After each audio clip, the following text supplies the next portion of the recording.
Well, usually helps if you don't cover up the middle. All right, so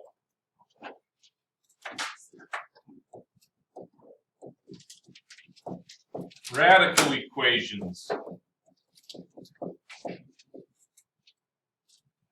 In theory, you might have done these in Algebra 2. We'll find out.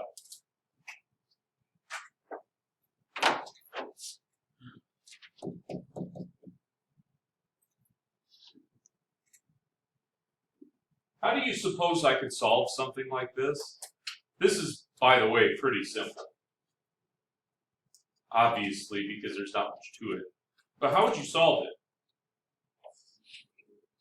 it? Say what? Yeah, you need to square both sides. Sorry, you can't mumble at me. You guys know that. Because all I hear is more. Doesn't mean anything to me. Don't mumble. All right, so if we square both sides,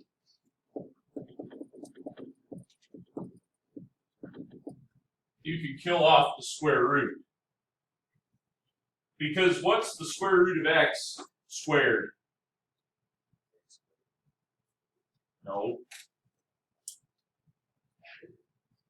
If you take the square root of x and square it, what do you get? X. And 9 squared would be 81. You have to check your answer when you square both sides. Now, obviously the computer doesn't care if you show your work on your check. On the test, I don't really care if you explicitly show your check, but you better do it. Because if something doesn't work, you need to know about that. All right, so let's check our answer. Square root of 81 is 9. That's what we were supposed to get. So that means that this answer actually works and it's a good answer.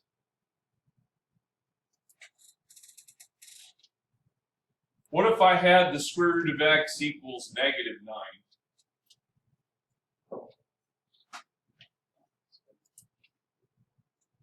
Well, couldn't you square both sides and do the same process? So you square both sides.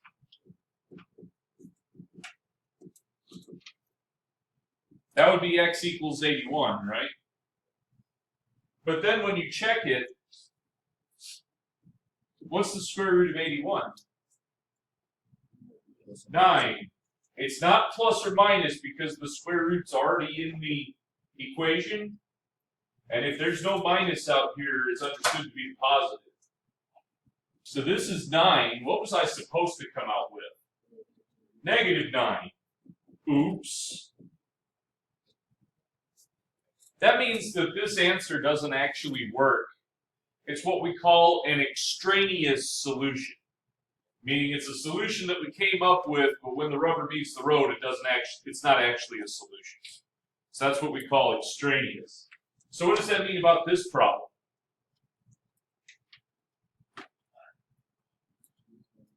There's no solution.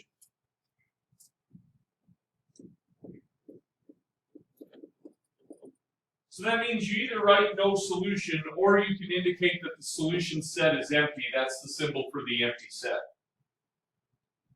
The empty set is the set with nothing in it. Literally, it means the same thing as this.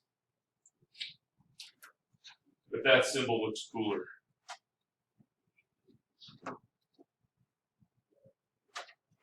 And if you're worried about how that would work on the computer, generally speaking, there are two choices in problems like this.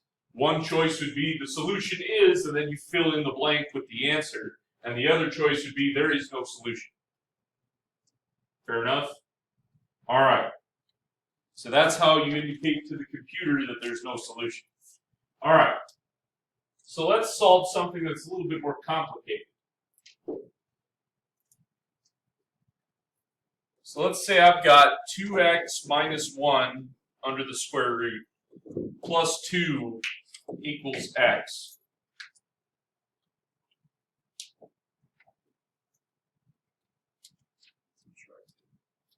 Why would you want to subtract 2?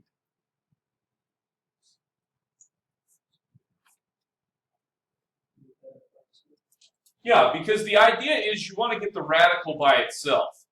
Because when you square both sides, you want to just kill the radical. If you square it like it is, if you look at it and you say, okay, don't write this, by the way. Anything I write in yellow is not something you write. Because it's in Magic Pen, it's going to erase itself anyway. But if you square both sides like that, what you're going to have to do is you're going to have to FOIL this guy with itself. So literally, you're going to have square root plus 2 times square root plus 2. That's going to be extremely ugly. So if you can avoid that, you want to avoid that. So you want to isolate the radical. And to do that, we're going to subtract 2, like Josh suggested.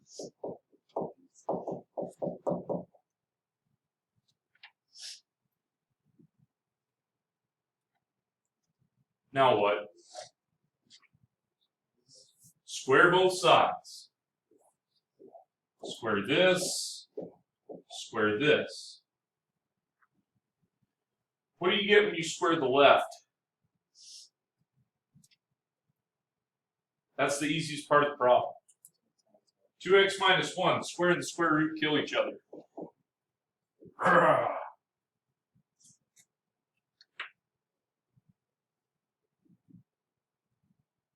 So what do you get on the right?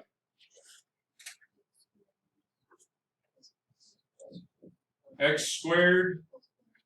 No.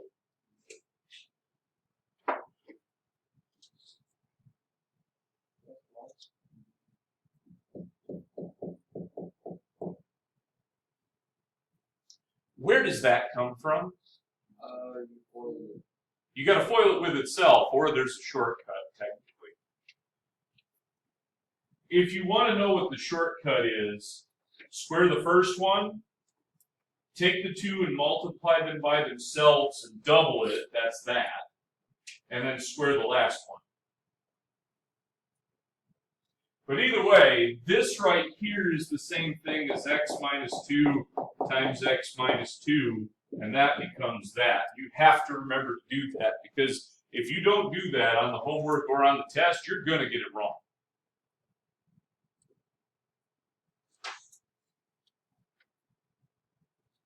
All right.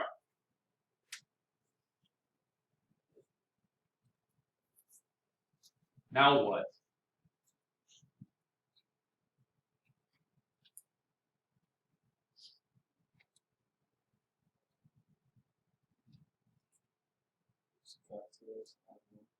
Why would you want to do that? Yeah, because what would that accomplish? You would get it equal to 0, exactly. So you would want to subtract 2x and add 1. I don't know, did I repeat your answer when you said it, or did I just roll with it? I got to always remember to repeat the answers, because the microphone doesn't pick you guys up very well. Anyway.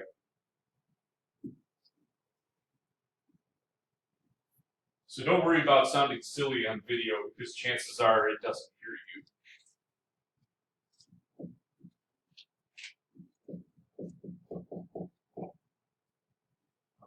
And now I can factor this.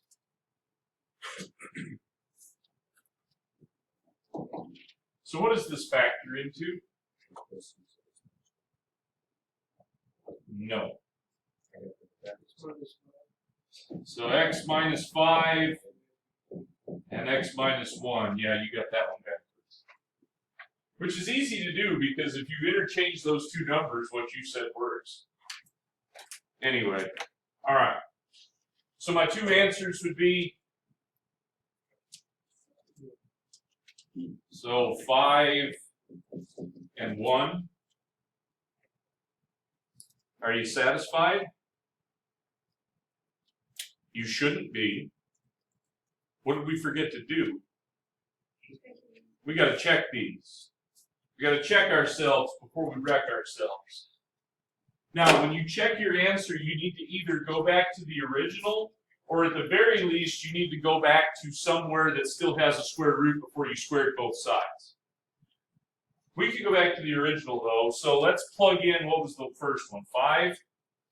All right, so if I'm plugging it in right here, just so that everybody else can see what I'm doing, if I'm plugging it in right here, 2 times 5 is 10, minus 1 is 9, the square root of 9, 3 plus 2, what was x?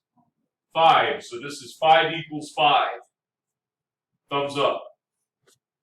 The other one was 1, wasn't it? 2 times 1 is 2, minus 1 would be 1, square root of 1.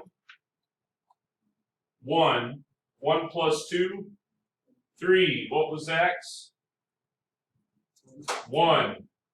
3 over here, 1 on the right. Oops, that doesn't work, does it? So that means that x equals 5 was a valid solution, and x equals 1 was extraneous.